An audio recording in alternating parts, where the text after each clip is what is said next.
overall idea of our system was derived from the goal of producing a UAS that could aid in hurricane disaster response.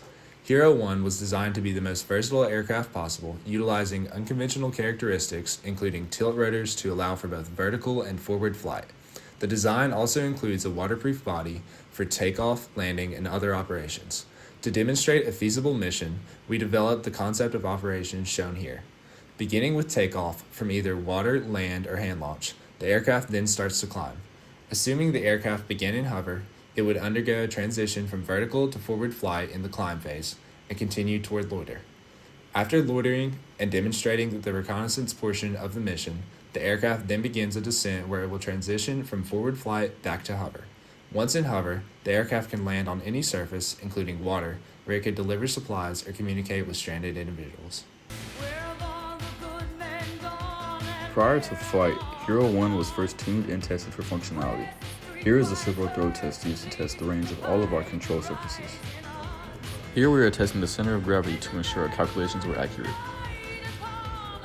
Tuning and operational procedures were ironed out during preliminary testing, such as this hover test. Now we are ready to fly. Here was our first throw test, proving that our aircraft would be stable in flight. However, throttle was only at about 75%. We had issues with high winds on the second throw, reaching speeds of about 25 miles per hour. On the throw, the launch was very difficult and we applied too much pressure to the tail, sending us into a side sweep and a catastrophic crash. The takeoff method was switched to hover.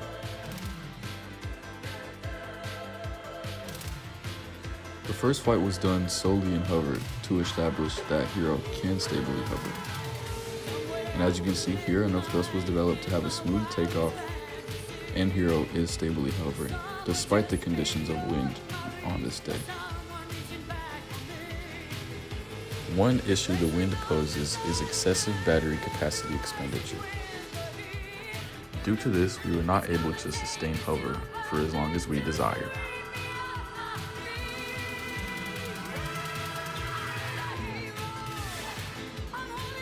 So as you can see here, we are currently struggling against the wind, but we managed to gain control and glide into a soft landing.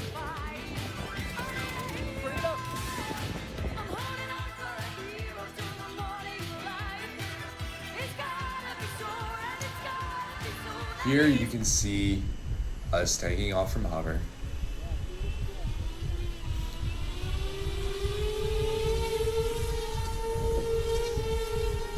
Our pilot quickly turns the aircraft with the wind. And there's the transition, only at 45 degrees currently. But as you get further out, you can see the aircraft adjusting with the pitot tube, transitions all the way to 90 degrees, traveling at approximately 50 miles per hour. Very stable in flight, with a little bit of difficulty due to the wind. We were a little bit afraid to continue flying and crash land. Hero 1 will be back. We hope to, with more confidence, be able to transition both from hover to conventional flight and back from conventional flight into hover to land safely on water or land. Thanks for watching our video.